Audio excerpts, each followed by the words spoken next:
여러분 호세아서에 나타난 하나님의 사랑이 어떠한지를 우리가 매일 이렇게 묵상을 하고 있습니다.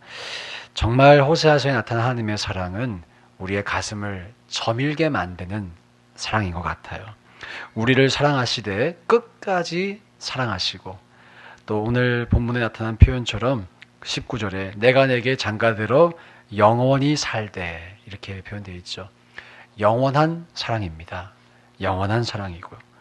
또 우리를 포기하지 않는 사랑이라는 것을 우리가 알고 있습니다. 여러분, 이 사랑을 받아보셨나요? 네, 감사합니다. 썰렁하면 큰일 날 뻔했어요. 또 받기 원하시나요? 더 받기 원하시죠. 우리가 이 사랑을 이미 받았고 또 더 받기를 원하는 줄로 믿습니다. 그런데 이 사랑을 조금 더 오늘 이 본문을 통해서 깊이 있게 소개하고자 하는데요. 이 본문에 나타난 하나님의 사랑은 하나님이 주체가 되신 사랑이에요. 하나님이 주체가 되신 사랑. 이 본문에서 내가, 하나님께서 자기를 이끌으시면서 내가라고 말씀하시는 게 총 몇 번 나오는지 아세요? 아시는 분, 맞추시는 분 상품 드리겠습니다. 그 상품이 새벽 예배에 맨 앞자리에 앉을 수 있는 상품인데, 그럼 안 맞추시겠죠? 14절에 보시면 그러므로 보라 내가,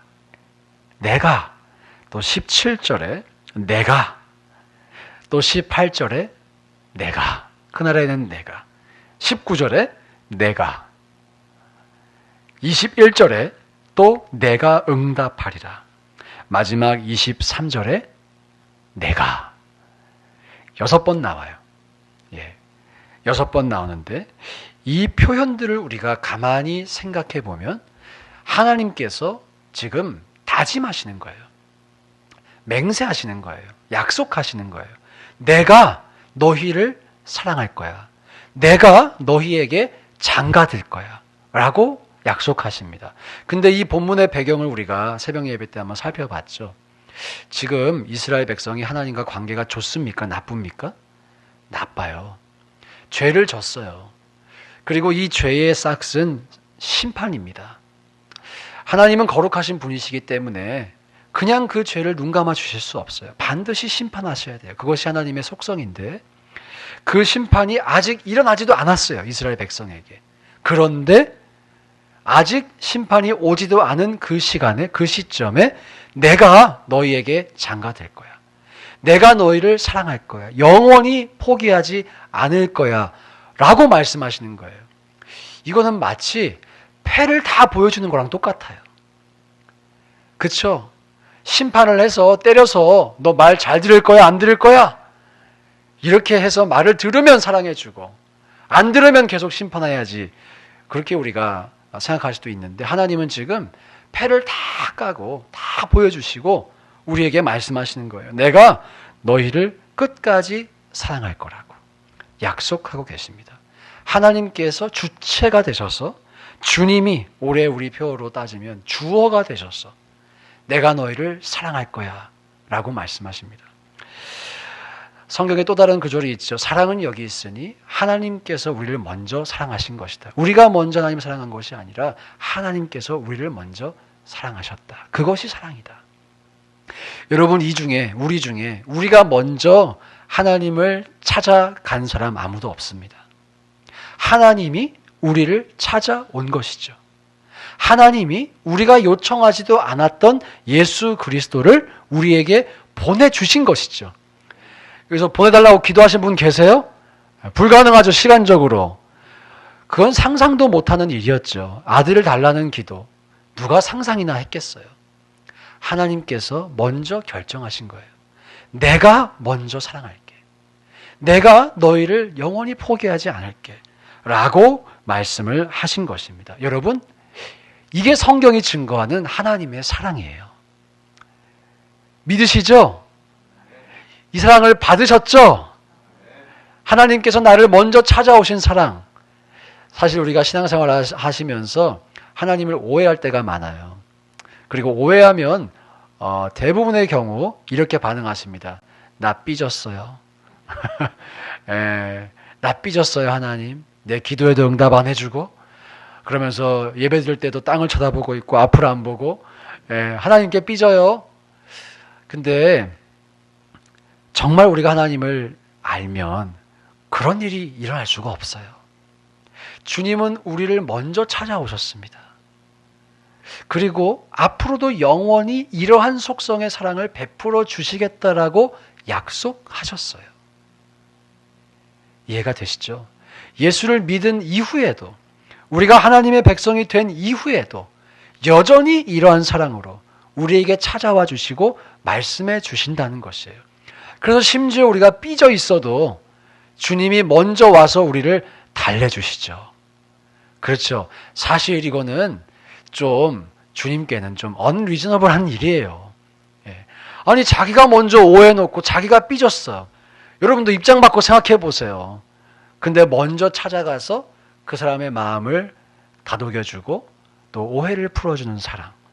이것이 하나님의 사랑이라는 것입니다.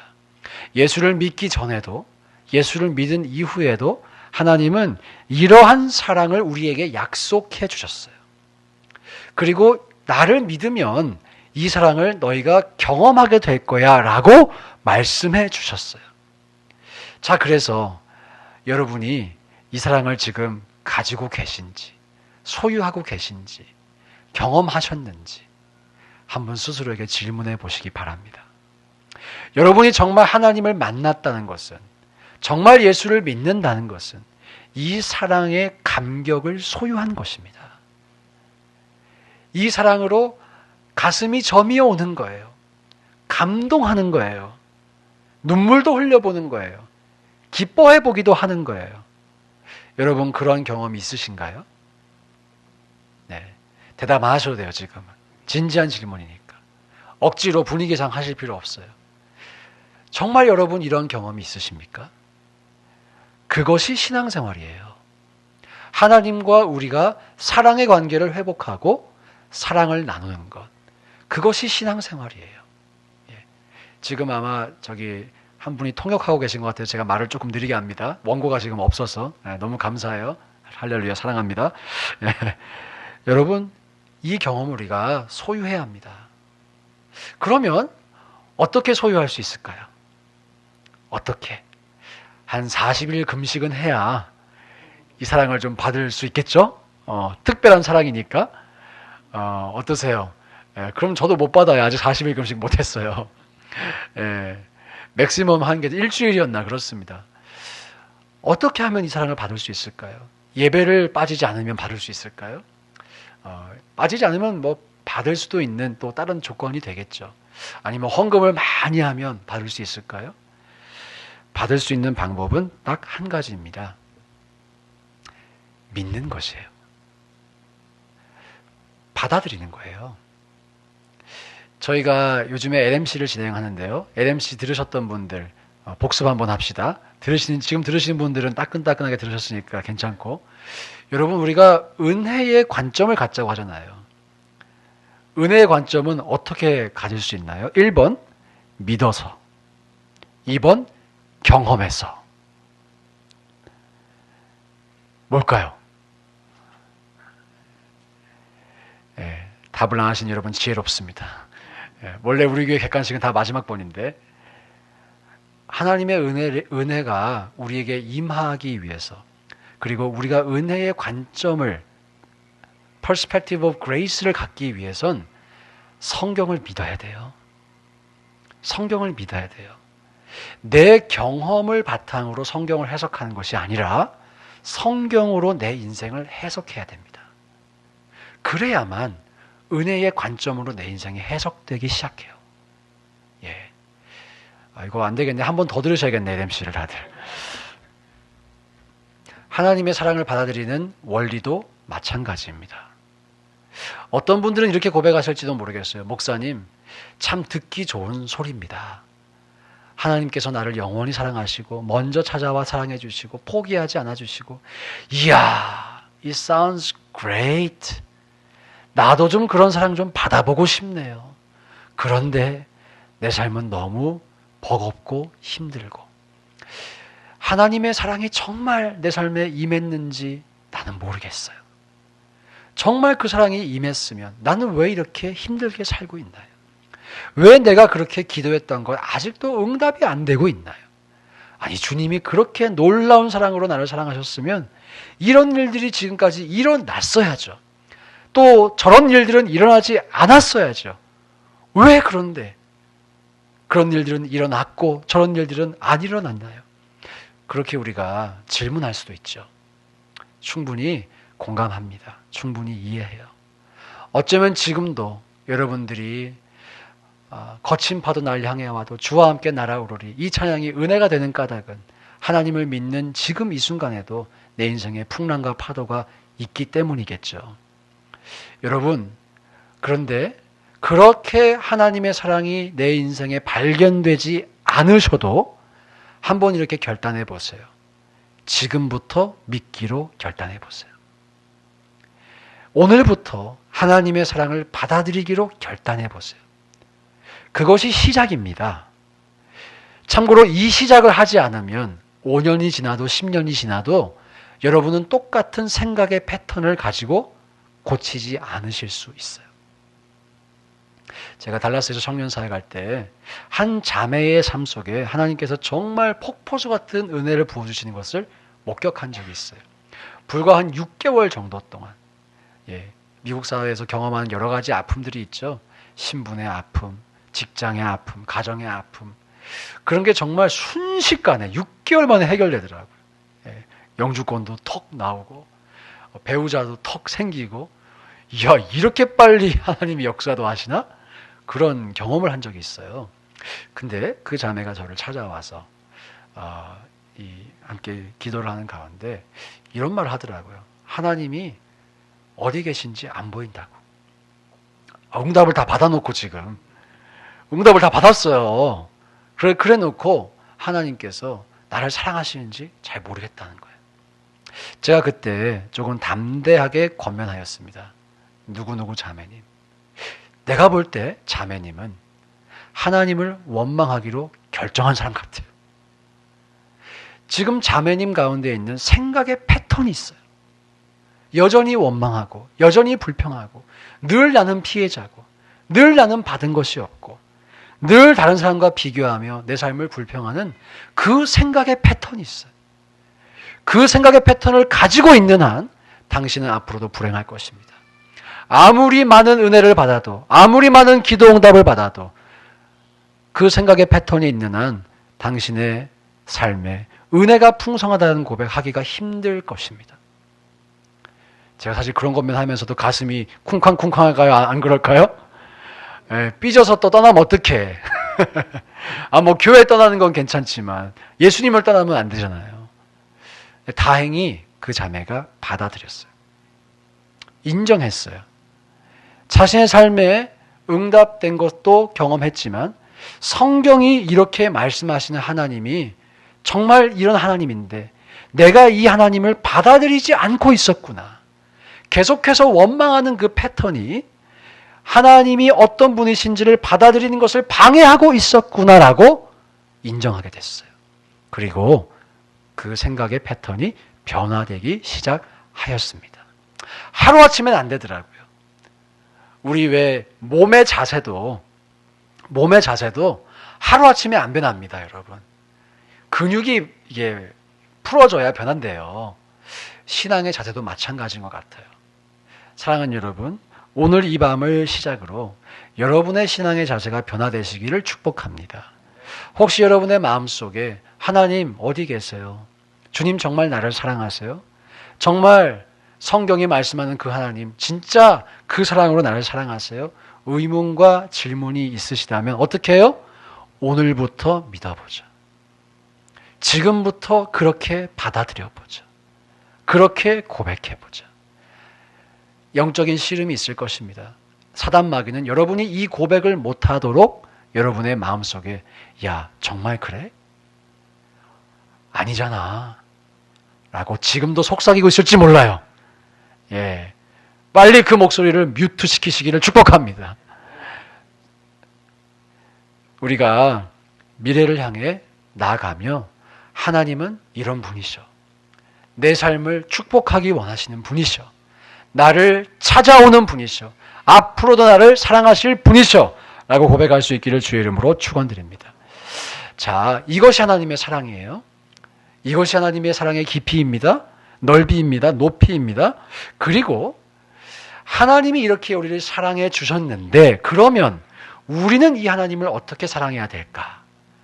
한번 생각해 보기를 원합니다. 예수님께서 우리에게 주신 최고의 계명이 있죠. 하나님 사랑, 이웃 사랑입니다. 마태복음 22장 37절부터 39절까지 그것이 나타나 있는데요. 예수님께서 하나님을 사랑하라고 말씀하실 때 너의 마음을 다하고 목숨을 다하고 뜻을 다하여 사랑하라고 말씀하세요. 마음 다하고 목숨 다하고 뜻을 다하여 주 너의 하나님을 사랑하라. 솔직히 이 말씀이 부담이 안 되시는 분 계시면 이 말씀을 한 번도 진지하게 생각을 안 해보신 겁니다. 마음을 다하고 목숨을 다하고 뜻을 다해서 주 너의 하나님을 사랑하라. 여러분 이건 대단히 무거운 계명이에요. 그러지 않으세요? 가벼우십니까? 대단히 무거운 계명이죠.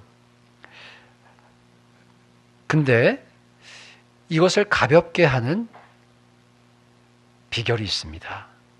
그 말씀을 소개하고 싶어요. 한번 여러분 생각해 보세요. 여러분 사랑이 억지로 되시나요? 억지로 사랑이 되세요? 그럼 사랑이 아니죠.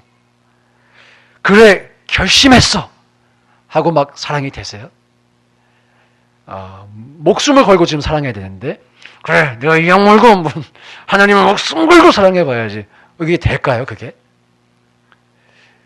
근데 예상외로 그렇게 신앙생활 하시는 분들이 꽤 계십니다. 저도 옛날에 그래 되는 줄 알았어요. 목숨을 걸고 이를 악물고 사랑해봐야지. 그러면 어떤 결과가 일어나냐? 이가 상해요. 그러면 안 됩니다. 지금 결혼하신 분들 배우자를 그렇게 사랑하셔서 결혼하셨나요? 그래 내가 내 인생 한번 바쳤어. 이 인간 한번 끝까지 사랑해줘야지. 결혼 전에 그렇게 하시면 그런 분 안 계시죠. 결혼 후엔 또 몰라 그죠. 우리끼리 얘기지만 결혼 후엔 좀 모르지만 결혼 전에는 정말 그 사람이 사랑스럽잖아요. 자연스러운 거잖아요. 하나님을 사랑하라는 이 명령을 우리가 어떻게 이해를 해야 될까요? 여러분 정말 하나님께서 여러분을 먼저 사랑해 주셨고 인격적으로 사랑해 주셨고 영원히 사랑해 주셨다는 그 마음의 터치가 있으면 마음을 다하고 목숨을 다하고 뜻을 다하여 사랑하는 것은 우리의 마음속에 일어나는 자연스러운 결단일 것입니다. 내가 그렇게 해야겠다, 해야지 당위적으로 하는 게 아니에요. 하고 싶어지는 거예요.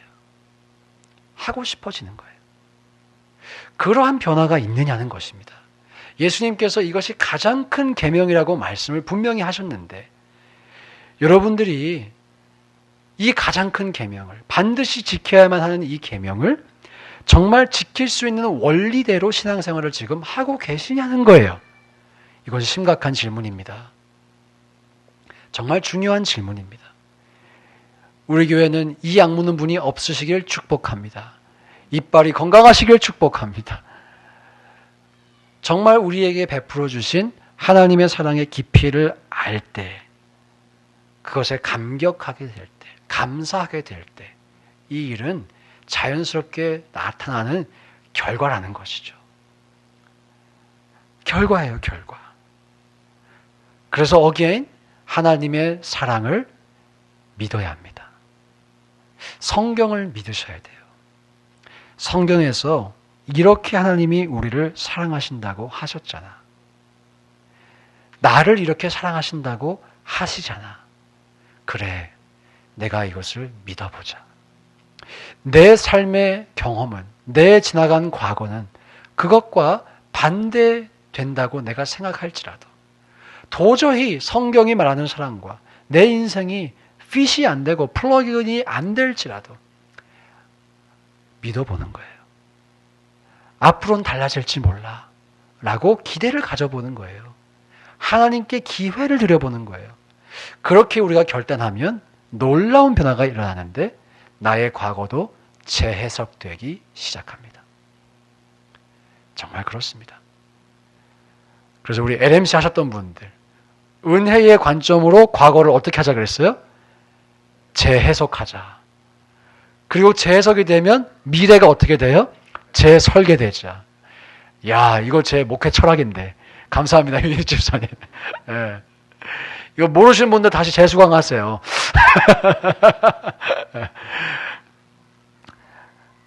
그 일이 여러분의 삶에 일어나기를 축원드립니다. 믿어보세요. 믿음은 성경과 나의 경험을 잇는 브릿지입니다. 성경은 시종일관 이 믿음을 가지라고 강조합니다.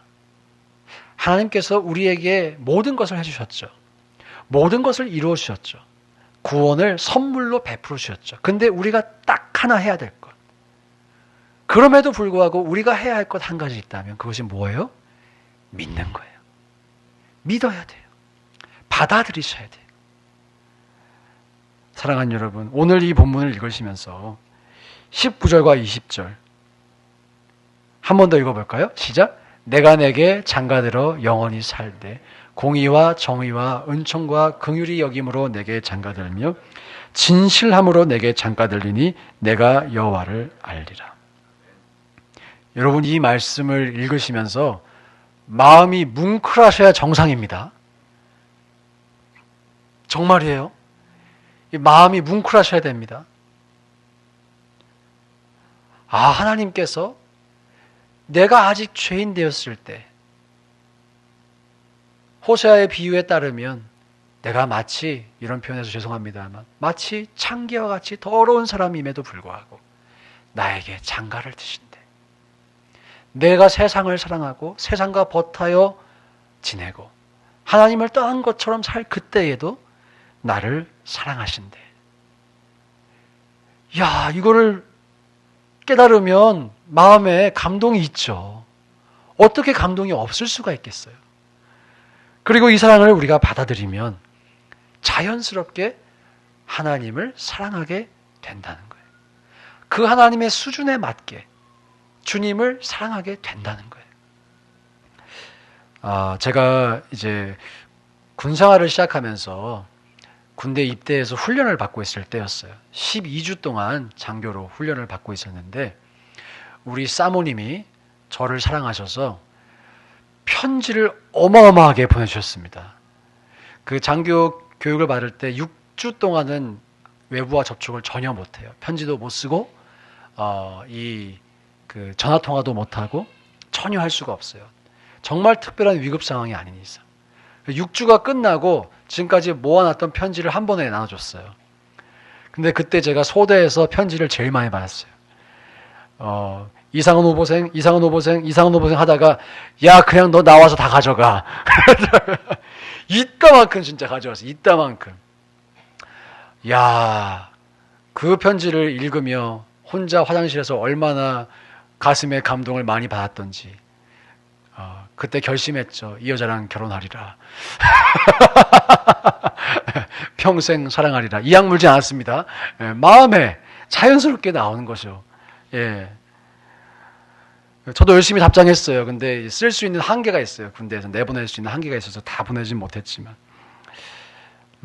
여러분이 하나님과의 이 사랑의 관계 속에 누리는 사랑이 있으시기를 간절히 바랍니다. 믿어봅시다. 믿어봅시다. 그리고 이 믿는 것과 함께 한 가지만 더 강조하고 싶어요. 믿는 것과 함께 하나님과의 관계가 회복되기 위해선 우리가 죄인임을 고백하셔야 돼요. 하나님의 은혜가 필요한 죄인이라는 것을 내가 고백하셔야 돼요. 하나님과의 관계가 막혀있는 대부분의 이유, 나는 의인이라는 착각입니다. 그리고 유사한 것인데요, 내가 하나님께 더 많이 드렸어. 내가 지금까지 살면서 엄청난 헌신을 했다고, 받은 은혜는 조금인데 나는 이런 헌신을 했다고. 정말 그럴까요? 정말 그럴까요? 예수님의 가치, 그것을 셀 수 있겠습니까? 여러분이 아무리 많은 헌신을 했다 한들 하나님이 지불하신 희생, 거의 비교할 수 있겠습니까? 그런데도 우리는 그런 착각에 빠질 때가 있어요. 여러분, 우리가 죄인임을 고백하셔야 합니다. 절대로 뻔뻔해서는 안 됩니다. 목이 곧아선 안 됩니다. 바리새인들 그 율법의 행위로는 흠이 없는 거의 완벽에 가까운 삶을 살았어요. 그럼에도 불구하고 예수님께 은혜 받지 못했습니다.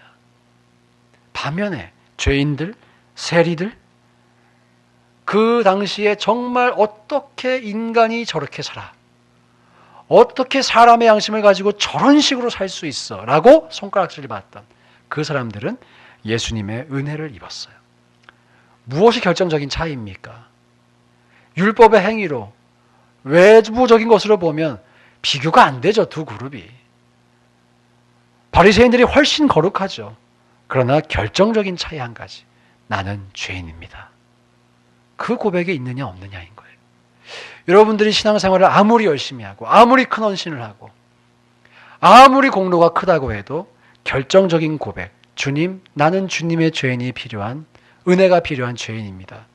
이 고백이 없으면 큰일 나는 거예요. 은혜에서 멀어지는 거예요. 삭개오라는 사람이 있죠. 누가복음 19장 2절에서 삭개오를 이렇게 표현합니다. 함께 읽어볼까요? 시작. 삭개오라 이름하는 자가 있으니 세리장이요 또한 부자라. 자, 이 한 구절 속에 삭개오라는 사람의 정체가 다 나타나 있어요.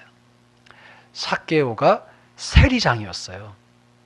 세리장은 세리 중에서도 chief였습니다. A chief tax collector. 세리도 나쁜 놈이죠, 그 당시에.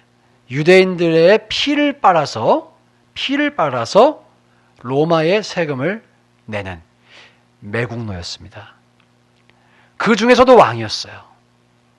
그리고 또 부자였대요, 부자. 이 당시의 법이 어땠냐면, 예를 들어 로마에서 야, 세금을 10억 걷어. 10억을 걷어라. 그러면 만약에 13억을 거두면 3억이 내 거예요. 꽤 딜이 괜찮죠? 세금을 많이 걷기 위해서 그것을 policy로 허락한 거예요. 그러니까 이 세리들이 세금을 적당히 걷었을까요? 엄청나게 많이 걷었을까요? 엄청나게 많이 걷었죠. 엄청나게 많이 걷었어요. 이 문헌에 의하면 이런 재밌는 기록들이 있습니다. 갈릴리 바다에서 베드로가 예수님을 만나는 그 시기에 베드로의 마음이 참 복잡하고 어려웠을 것이다. 왜? 새로 부임한 총독이 텍스를 매기기 시작했는데 갈릴리 바다에서 잡히는 물고기 개수대로 텍스를 매겼대요. 이해가 되세요? 그 베드로 마음이 지금 얼마나 혼란스럽겠어요. 적당히 고기를 잡아서 먹고 살 수가 없는 거예요. 예. 그 당시 어업에 종사하던 사람들이 야, 이 로마 인간들 이거 진짜 나쁜 놈들이다. 어떻게 참고로 갈릴리 바다에서 잡히는 베드로 고기라 그래요, 요즘에는. 그 고기가 작아요. 크지 않습니다. 한 이 정도 사이즈가 돼요, 이 정도 사이즈. 한 20cm. 그것 가지고 세금을 매겼어요. 그 마리당 잡히는 거를 보고해야 됐어요. 어마어마하죠? 그 일을 주도했던 사람이 삭개오였다는 거예요. 삭개오. 그런데 이 삭개오에게 이런 고백이 있었던 것 같아요. 완전히 나쁜 인간인데 세리장이고 게다가 부자야. 앉아서 돈을 벌어. 베드로가 볼 때, 어업에 종사하는 베드로가 볼 때 솔직히 얼마나 부러우면서도 짜증났겠어요. 예? 얼마나 매국노가 돼서 저렇게 호의호식하며 산다고. 근데 이 삭개오에게 양심이 있었던 것 같아요. 나는 죄인입니다. 라는 고백이 있었던 것 같아요. 19장 8절에 이런 고백이 있습니다. 함께 읽겠습니다. 시작. 삭개오가 서서 주께 여짜오되 주여 보시옵소서. 내 소유의 절반을 가난한 자들에게 주겠사오며 만일 누구의 것을 빼앗은 일이 있으면 내 갑절이나 갚겠나이다. 여러분 지금까지 이 고백을, 삭개오의 이 고백을 조금 쉽게 생각하셨을지도 모르겠어요. 근데 지금 삭개오가 결단합니다. 내 지금 소유의 재산의 절반을 가난한 자들에게 주겠습니다. 자, 50% 떼겠습니다. 그리고 만일 누구의 것을 빼앗은 일이 있으면 4배를 갚겠습니다. 빼앗은 게 솔직히 있을까요? 없을까요? 있겠죠. 그렇게 마음에 지금 찔리니까 말하는 거예요. 그래서 학자들이 이런 우스갯소리 이런 말도 많이 해요. 삭개오가 이 약속을 지키기 위해 파산 신청을 했을 것이다. 근데 저 놀라운 고백을 삭개오가 왜 합니까? 예수님께서 오늘 밤 너희 집에 유하리라. 딱 그 한마디를 듣고 저 고백을 해요. 나 같은 죄인에게, 나 같은 이 매국노에게 하나님의 아들이 찾아오셨다니, 그리고 우리 집에 유하시겠다니, 이게 얼마나 큰 은혜인가. 사랑하는 여러분, 여러분에게는 Amazing grace, how sweet the sound. 지금 그 고백이 있으세요? 하나님의 은혜라는 단어를 들을 때 내 마음이 촉촉해지는 그 은혜가 있으세요? 오늘 밤 이 은혜를 회복하시기를 축원드립니다. 삭개오가 내 재산의 절반을 나눠주고 4배를 갚겠습니다. 사실 이게 마음을 다하고 목숨을 다하고 뜻을 다해 하나님을 사랑하는 것이죠. 이 고백은 하나님의 사랑을 받은 자만이 할 수 있습니다. 여러분 모두는 저를 포함해서 이미 하나님의 놀라운 사랑을 받은 사람들이에요. 이미 그 약속을 받은 사람들이에요. 오늘 우리가 이 사랑을 깨닫기를 간절히 소망합니다. 같이 찬양할까요? 요즘 저희 찬양 가운데 은혜가 참 많죠. 나의 하나님, 아까 처음 찬양했던 이 찬양, 우리가 고백하실 때 이 고백을 나를 향한, 내 영혼을 향한 주님의 음성으로, 주님의 말씀으로 우리가 받고 고백할 수 있기를 소망합니다. 함께 찬양하겠습니다.